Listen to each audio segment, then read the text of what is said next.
Chapter 4. Number 12. Grim Place. W. Hat's the order of the... Harry began.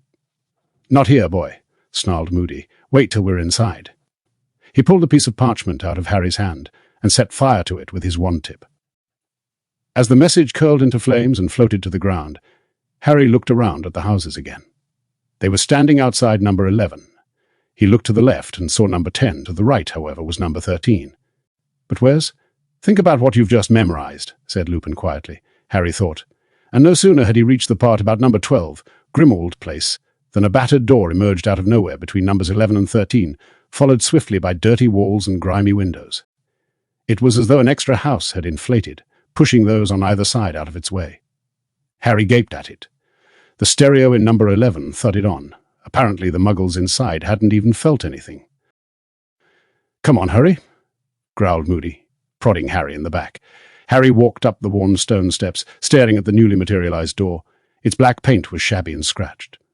The silver door knocker was in the form of a twisted serpent. There was no keyhole or letterbox. Lupin pulled out his wand and tapped the door once.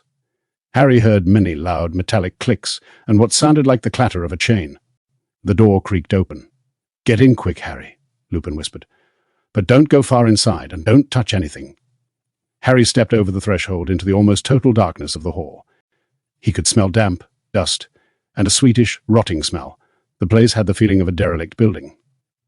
He looked over his shoulder and saw the others filing in behind him, Lupin and Tonks carrying his trunk and Hedwig's cage. Moody was standing on the top step and releasing the balls of light the put-outer had stolen from the street lamps.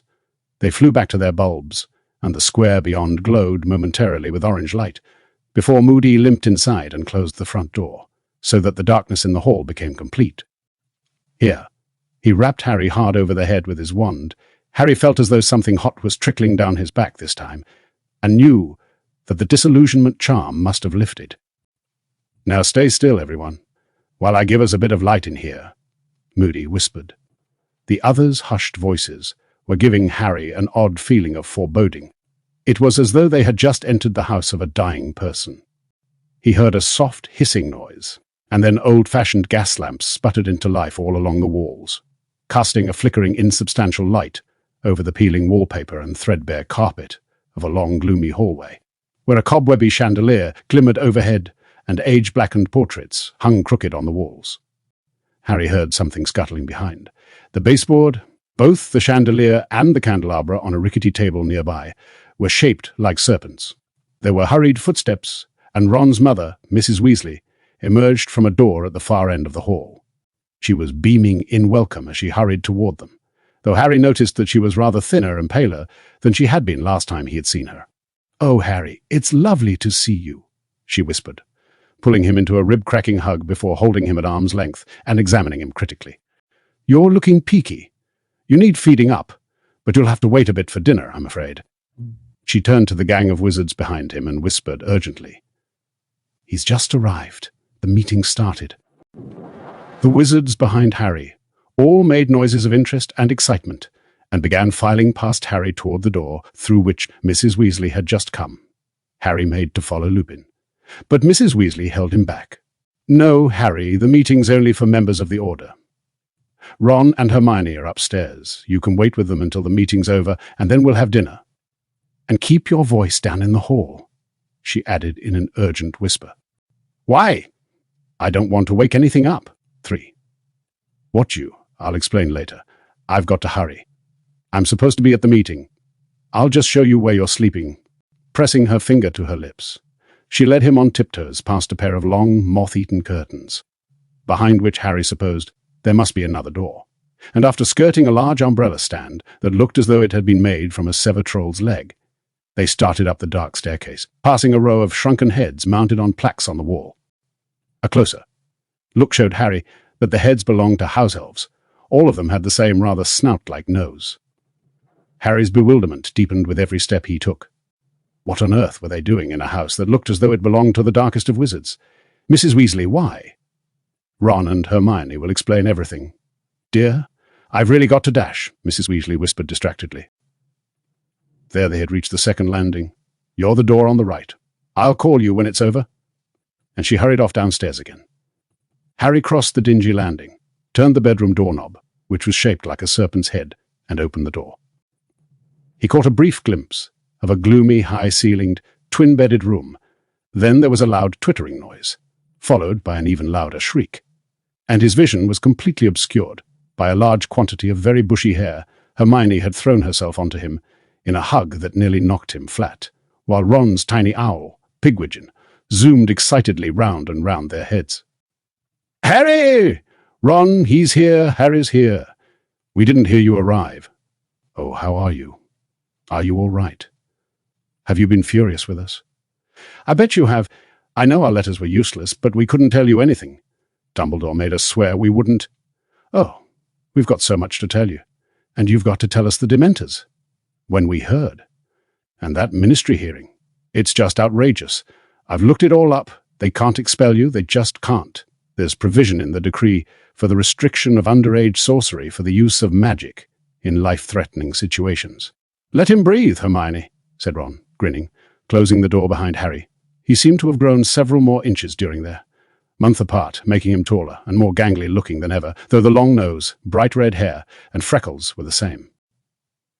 Hermione, still beaming, let go of Harry, but before she could say another word, there was a soft whooshing sound, and something white soared from the top of a dark wardrobe and landed gently on Harry's shoulder. "Hedwig!" The snowy owl clicked her beak and nibbled his ear affectionately as Harry stroked her feathers. "She's been in a right state," said Ron. "Pecked us half to death when she brought your last letters. Look at this." He showed Harry the index finger of his right hand, which sported a half-healed but clearly deep cut. "Oh, yeah," Harry said. "Sorry about that, but I wanted answers, you know."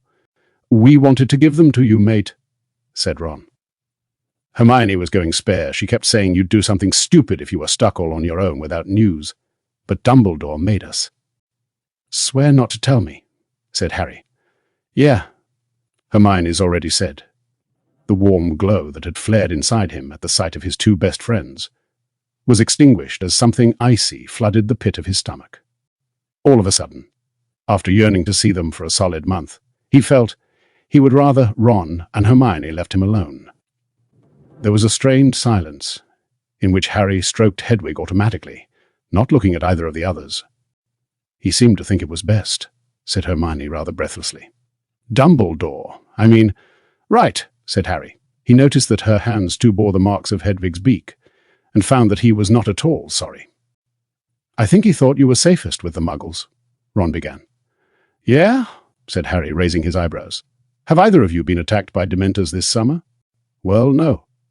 But that's why he's had people from the Order of the Phoenix tailing you all the time." Harry felt a great jolt in his guts, as though he had just missed a step going downstairs. So everyone had known he was being followed except him. "Didn't work that well, though, did it?" said Harry, doing his utmost to keep his voice even. "Had to look after myself, after all, didn't I?" "He was so angry," said Hermione in an almost awestruck voice. "Dumbledore. We saw him, when he found out Mundungus had left before his shift had ended." "He was scary. Well, I'm glad he left," Harry said coldly. "If he hadn't, I wouldn't have done magic, and Dumbledore would probably have left me at Privet Drive all summer." Aren't you worried about the Ministry of Magic hearing?" said Hermione quietly. "No." Harry lied defiantly. He walked away from them, looking around, with Hedwig nestled contentedly on his shoulder, but this room was not likely to raise his spirits. It was dank and dark. A blank stretch of canvas in an ornate picture frame was all that relieved the bareness of the peeling walls, and as Harry passed it he thought he heard someone lurking out of sight snigger. "So why's Dumbledore been so keen to keep me in the dark?" Harry asked, still trying hard to keep his voice casual. "Did you, bother to ask him at all?" He glanced up just in time to see them exchanging a look that told him he was behaving just as they had feared he would. It did nothing to improve his temper. "We told Dumbledore we wanted to tell you what was going on," said Ron. "We did, mate. But he's really busy now. We've only seen him twice since we came here, and he didn't have much time. He just made us swear not to tell you important stuff when we wrote. He said the owls might be intercepted." "He could still have kept me informed if he'd wanted to," Harry said shortly. "You're not telling me he doesn't know ways to send messages without owls?" Hermione glanced at Ron and then said, "I thought that too. But he didn't want you to know anything. Maybe he thinks I can't be trusted, said Harry, watching their expressions. Don't be thick, said Ron, looking highly disconcerted, or that I can't take care of myself. Of course he doesn't think that, said Hermione anxiously. So how come I have to stay at the Dursleys? Well, you two get to join in everything that's going on here, said Harry, the words tumbling over one another in a rush, his voice growing louder with every word. How come you two are allowed to know everything that's going on? We're not, Ron interrupted. Mum won't let us near the meetings. She says we're too young. But before he knew it, Harry was shouting. So you haven't been in the meetings, big deal. You've still been here, haven't you? You've still been together. Me. I've been stuck at tea the Dursleys for a month, and I've handled more than you two've ever managed. And Dumbledore knows who saved the Sorcerer's Stone, who got rid of Riddle, who saved both your skins from the Dementors. Every bitter and resentful thought that Harry had had in the past month was pouring out of him. His frustration at the lack of news, the hurt that they had all been together without him, his fury at being followed and not told about it. All the feelings he was half ashamed of finally burst their boundaries. Hedwig took fright at the noise and soared off on top of the wardrobe again. Pigwidgeon twittered in alarm and zoomed even faster around their heads. Who had to get past dragons and sphinxes and every other foul thing last year? Who saw him come back? Who had to escape from him? Me. Ron was standing there with his mouth half open, clearly stunned and at a loss for anything to say, while Hermione looked on the verge of tears. But why should I know what's going on? Why should anyone bother to tell me what's been happening? Harry, we wanted to tell you, we really did, Hermione began. Can't have wanted to that much, can you? Or you'd have sent me an owl, but Dumbledore made you swear. Well, he did. 4 weeks I've been stuck in Privet Drive, nicking papers out of bins to try and find out what's been going on. We wanted to. I suppose you've been having a real laugh, haven't you? All holed up here together. No, honest. Harry, we're really sorry, said Hermione desperately, her eyes now sparkling with tears. You're absolutely right, Harry. I'd be furious if it was me. Harry glared at her, still breathing deeply, then turned away from them again, pacing up and down. Hedwig hooted glumly from the top of the wardrobe. There was a long pause, broken only by the mournful creak of the floorboards below Harry's feet. What is this place, anyway? He shot at Ron and Hermione. Headquarters of the Order of the Phoenix, said Ron at once. Telling me what going to bother is anyone the Order of the Phoenix. It's a secret society, said Hermione quickly. Dumbledore's in charge. He founded it. It's the people who fought against you-know-who last time. Who's in it? Said Harry, coming to a halt with his hands in his pockets. Quite a few people. We've met about 20 of them, said Ron. But we think there are more. Harry glared at them. Well? He demanded, looking from one to the other. Said Ron. Well, what? Voldemort, said Harry furiously, and both Ron and Hermione winced. What's happening? What's he up to? Where is he? What are we doing to stop him? We've told you. The Order don't let us in on their meetings, said Hermione nervously. So we don't know the details, but we've got a general idea, she added hastily, seeing the look on Harry's face. Fred and George have invented extendable ears. See, said Ron. They're really useful. Extendable ears, yeah. Only we've had to stop using them lately because Mum found out and went berserk. Fred and George had to hide them all to stop. Mum binning them. But we got a good bit of use out of them before Mum realized what was going on. We know some of the Order are following known Death Eaters, keeping tabs on them, you know. Some of them are working on recruiting more people to the Order, said Hermione. And some of them are standing guard over something, said Ron. They're always talking about guard duty. Couldn't have been me, could it? Said Harry sarcastically. Oh yeah, said Ron, with a look of dawning comprehension. Harry snorted. He walked around the room again, looking anywhere but at Ron and Hermione. So what have you two been doing if you're not allowed in meetings? He demanded. You said you'd been busy. We have, said Hermione quickly. We've been decontaminating this house. It's been empty for ages and stuff's been breeding in here. We've managed to clean out the kitchen, most of the bedrooms, and I think we're doing the drawing room Tomo. Ah! With 2 loud cracks, Fred and George, Ron's elder twin brothers, had materialized out of thin air in the middle of the room. Pigwidgeon twittered more wildly than ever, and zoomed off to join Hedwig on top of the wardrobe. Stop doing that! Hermione said weakly to the twins. who were as vividly red-haired as Ron, though stockier and slightly shorter. "Hello, Harry," said George, beaming at him. "We thought we heard your dulcet tones. You don't want to bottle up your anger like that, Harry. Let it all out," said Fred, also beaming. "There might be a couple of people 50 miles away who didn't hear you." "You two passed your apparition tests, then?" asked Harry grumpily. "With distinction," said Fred, who was holding what looked like a piece of very long, flesh-coloured string. "It would have taken you about 30 seconds longer to walk down the stairs," said Ron. "Time is galleons, little brother," said Fred. "Anyway, Harry, you're interfering with reception. Extendable ears," he added in response to Harry's raised eyebrows, holding up the string, which Harry now saw was trailing out onto the landing. "We're trying to hear what's going on downstairs." "You want to be careful," said Ron, staring at the ear. "If Mum sees one of them again." "It's worth the risk. That's a major meeting they're having," said Fred. The door opened, and a long mane of red hair appeared. "Oh, hello, Harry," said Ron's younger sister, Ginny, brightly. "I thought I heard your voice." Turning to Fred and George, she said, "It's no go with the extendable ears. She's gone," and put an imperturbable charm on the kitchen door. "How do you know?" said George, looking crestfallen. "Tonks told me how to find out," said Ginny. "You just chuck stuff at the door, and if it can't make contact, the door's been imperturbed. I've been flicking dung bombs at it from the top of the stairs, and they just soar away from it, so there's no way the extendable ears will be able to get under the gap." Fred heaved a deep sigh. "Shame. I really fancied finding out what old Snape's been up to." "Snape?" said Harry quickly. "Is he here?" "Yeah," said George, carefully closing the door and sitting down on one of the beds Fred and Ginny followed, giving a report. "Top secret. Git," said Fred idly. "He's on our side now," said Hermione reprovingly. Ron snorted. "Doesn't stop him being a git. The way he looks at us when he sees us." "Bill doesn't like him either," said Ginny, as though that settled the matter.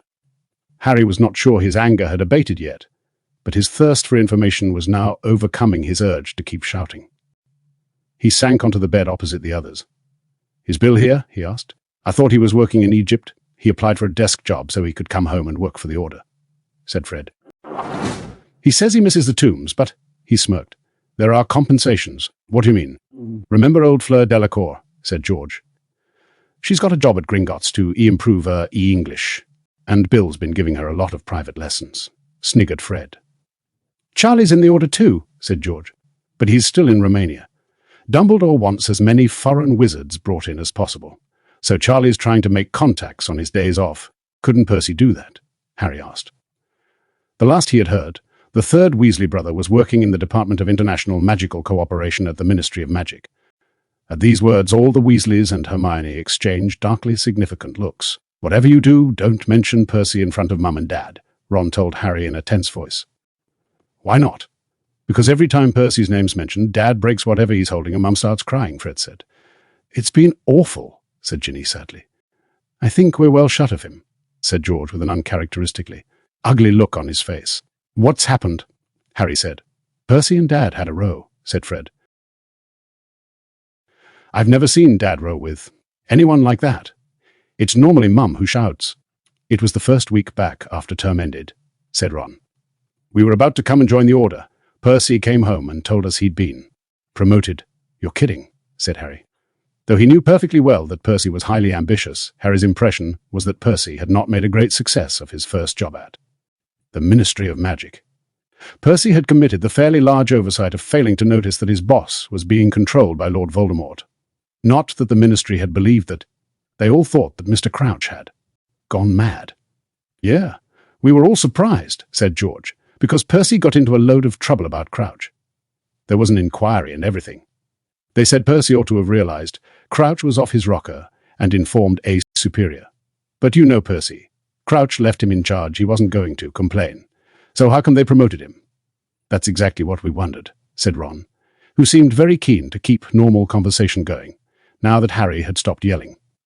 He came home really pleased with himself, even more pleased than usual if you can imagine that, and told Dad he'd been offered a position in Fudge's own office. A really good one for someone only a year out of Hogwarts, junior assistant to the minister. He expected Dad to be all impressed, I think. "Only Dad wasn't," said Fred grimly. "Why not?" said Harry, Well, apparently Fudge has been storming round the ministry, checking that nobody's having any contact with Dumbledore, said George. Dumbledore's name's mud with the ministry these days, see, said Fred. They all think he's just making trouble saying, you know who's back. Dad says Fudge has made it clear that anyone who's in league with Dumbledore can clear out their desks, said George. Trouble is, Fudge suspects Dad. He knows he's friendly with Dumbledore, and he's always thought Dad's a bit of a weirdo because of his muggle obsession. But what's this got to do with Percy? Asked Harry, confused. I'm coming to that. Dad reckons Fudge only wants Percy in his office because he wants to use him to spy on the family. And Dumbledore. Harry let out a low whistle. Bet Percy loved that. Ron laughed in a hollow sort of way. He went completely berserk. He said loads of terrible stuff. He said he's been having to struggle against Dad's lousy reputation ever since he joined the ministry, and that Dad's got no ambition. And that's why we've always been, not had a lot of money. I mean, what? Said Harry in disbelief, as Ginny made a noise like an angry cat. I know, said Ron in a low voice, and it got worse. He said Dad was an idiot to run around with Dumbledore, that Dumbledore was heading for big trouble and Dad was going to go down with him, and that he, Percy, knew where his loyalty lay, and it was with the ministry. And if Mum and Dad were going to become traitors to the ministry, he was going to make sure everyone knew he didn't belong to our family anymore. And he packed his bags the same night and left. He's living here in London now. Harry swore under his breath. He had always liked Percy least of Ron's brothers, but he had never imagined he would say such things to Mr. Weasley. Mum's been in a right state, said Ron. Crying and stuff. She came up to London to try and talk to Percy, but he slammed the door in her face. I don't know what he does if he meets Dad at work. Ignores him, I suppose. But Percy must know Voldemort's back, said Harry slowly. He's not stupid. He must know your mum and Dad wouldn't risk everything without proof. Yeah, well, your name got dragged into the row, said Ron, shooting Harry a furtive look. Percy said the only evidence was your word, and I don't know. He didn't think it was good enough. Percy takes the Daily Prophet seriously, said Hermione tartly, and the others all nodded. What are you talking about? Harry asked, looking around at them all. They were all regarding him warily. Haven't you been getting the Daily Prophet? Hermione asked nervously. Yeah, I have, said Harry. Have you, been reading it thoroughly? Hermione asked still more anxiously. Not cover to cover, said Harry defensively. If they were going to report anything about Voldemort, it would be headline news, wouldn't it? The others flinched at the sound of the name. Hermione hurried on. Well, you'd need to read it cover to pick it up, but they mention you a couple of times a week. But I'd have seen. Not if you've only been reading the front page, you wouldn't, said Hermione, shaking her head. I'm not talking about big articles. They just slip you in like you're a standing joke. What do you? It's quite nasty, actually, said Hermione in a voice of forced calm. They're just building on Rita's stuff, but she's not writing for them anymore, is she? Oh no, she's kept her promise. Not that she's got any choice, Hermione added with satisfaction. But she laid the foundation for what they're trying to do now. Which is what? Said Harry impatiently. Okay, she wrote that you were collapsing all over the place, and saying your scar was hurting and all that. Yeah, said Harry, who was not likely to forget Rita Skeeter's stories about him in a hurry. Well, they're writing about you as though you're this deluded, attention-seeking person who thinks he's a great tragic hero or something, said Hermione, very fast, as though it would be less unpleasant for Harry to hear these facts quickly. They keep slipping in snide comments about you. If some far-fetched story appears, they say something like, a tale worthy of Harry Potter. And if anyone has a funny accident or anything, it's, let's hope he hasn't got a scar on his forehead, or we'll be asked to worship him next. 399. I don't want anyone to worship, Harry began hotly. I know you don't, said Hermione quickly, looking frightened. I know, Harry, but you see what they're doing? They want to turn you into someone nobody will believe. Fudge is behind it, I'll bet anything.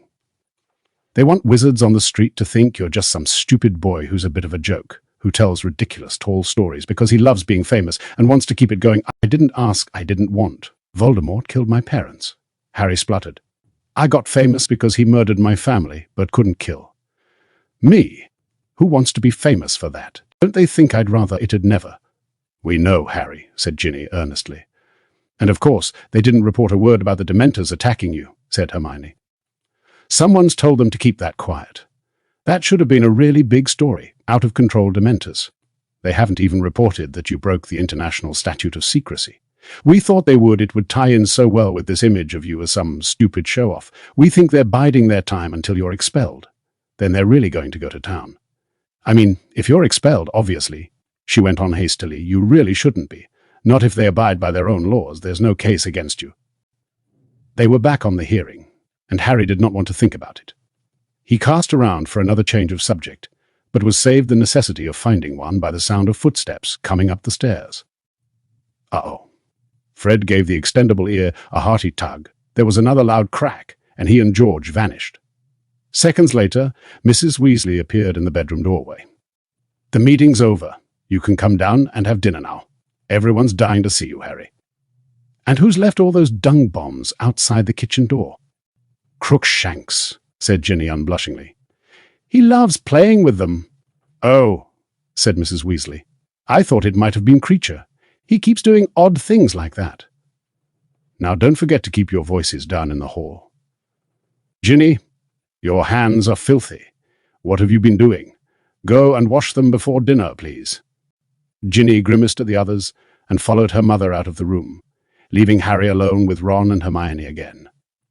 Both of them were watching him apprehensively, as though they feared that he would start shouting again now that everyone else had gone. The sight of them looking so nervous made him feel slightly ashamed. Look, he muttered, but Ron shook his head, and Hermione said quietly, We knew you'd be angry, Harry. We really don't blame you, but you've got to understand. We did try and persuade Dumbledore. Yeah, I know, said Harry grudgingly. He cast around for a topic to change the subject from Dumbledore. The very thought of him made Harry's insides burn with anger again. Who's Creature? He asked. The house elf who lives here, said Ron. Nutter. Never met one like him. Hermione frowned at Ron. He's not a nutter, Ron. His life's ambition is to have his head cut off and stuck up on a plaque just like his mother, said Ron irritably. Is that normal, Hermione? Well, if he is a bit strange, it's not his fault. Ron rolled his eyes at Harry. Hermione still hasn't given up on Spew. It's not Spew, said Hermione heatedly. It's the Society for the Promotion of Elfish Welfare, and it's not just me. Dumbledore says we should be kind to Creature too. Yeah, said Ron. Come on, I'm starving. He led the way out of the door and onto the landing, but before they could descend the stairs, Hold it! Ron breathed, flinging out an arm to stop Harry and Hermione walking any farther. They're still in the hall. We might be able to hear something. The three of them looked cautiously over the banisters. The gloomy hallway below was packed with witches and wizards, including all of Harry's guard. They were whispering excitedly together, in the very centre. Of the group, Harry saw the dark, greasy-haired head and prominent nose of his least favourite teacher at Hogwarts, Professor Snape. Harry leaned farther over the banisters. He was very interested in what Snape was doing for the Order of the Phoenix. A thin piece of flesh-coloured string descended in front of Harry's eyes. Looking up, he saw Fred and George on the landing above, cautiously lowering the extendable ear toward the dark knot of people below. A moment later, however, they began to move toward the front door and out of sight. Damn it! Harry heard Fred whisper as he hoisted the extendable ear back up again. They heard the front door open and then close. Snape never eats here, Ron told Harry quietly. Thank God. Come on. And don't forget to keep your voice down in the hall, Harry, Hermione whispered. As they passed the row of house elf heads on the wall, they saw Lupin, Mrs. Weasley, and Tonks at the front door, magically sealing its many locks and bolts behind those who had just left. We're eating down in the kitchen, Mrs. Weasley whispered, meeting them at the bottom of the stairs. Harry, dear, if you'll just tiptoe across the hall, it's through this door here. Crash. Tonks, cried Mrs. Weasley exasperatedly, turning to look behind her. I'm sorry, wailed Tonks, who was lying flat on the floor. It's that stupid umbrella stand. That's the second time I've tripped over. But the rest of her words were drowned by a horrible, ear-splitting, blood-curdling screech. The moth-eaten velvet curtains Harry had passed earlier had flown apart, but there was no door behind them. For a split second, Harry thought he was looking through a window behind which an old woman in a black cap was screaming and screaming as though she was being tortured. Then he realized it was simply a life-size portrait, but the most realistic and the most unpleasant he had ever seen in his life. The old woman was drooling. Her eyes were rolling. The yellowing skin of her face stretched taut as she screamed, and all along the hall behind them, the other portraits awoke and began to yell too, so that Harry actually screwed up his eyes at the noise and clapped his hands over his ears. Lupin and Mrs. Weasley darted forward and tried to tug the curtains shut over the old woman, but they would not close, and she screeched louder than ever, brandishing clawed hands as though trying to tear at their faces. "Filth! Scum! By-products of dirt and vileness! Half-breeds, mutants, freaks, begone from this place! How dare you befoul the house of my fathers!" Tonks apologized over and over again, at the same time dragging the huge, heavy troll's leg back off the floor. Mrs. Weasley abandoned the attempt to close the curtains and hurried up and down the hall, stunning all the other portraits with her wand. Then a man with long black hair came charging out of a door facing Harry. "Shut up, you horrible old hag, shut up!" he roared, seizing the curtain Mrs. Weasley had abandoned. The old woman's face blanched. "You—" she howled, her eyes popping at the sight of the man. "Blood traitor, abomination, shame of my flesh," I said. "Shut up!" roared the man, and with a stupendous effort, he and Lupin managed to force the curtains closed again. The old woman's screeches died, and an echoing silence fell. Panting slightly, and sweeping his long dark hair out of his eyes, Harry's godfather, Sirius, turned to face him. "Hello, Harry," he said grimly. "I see you've met my mother,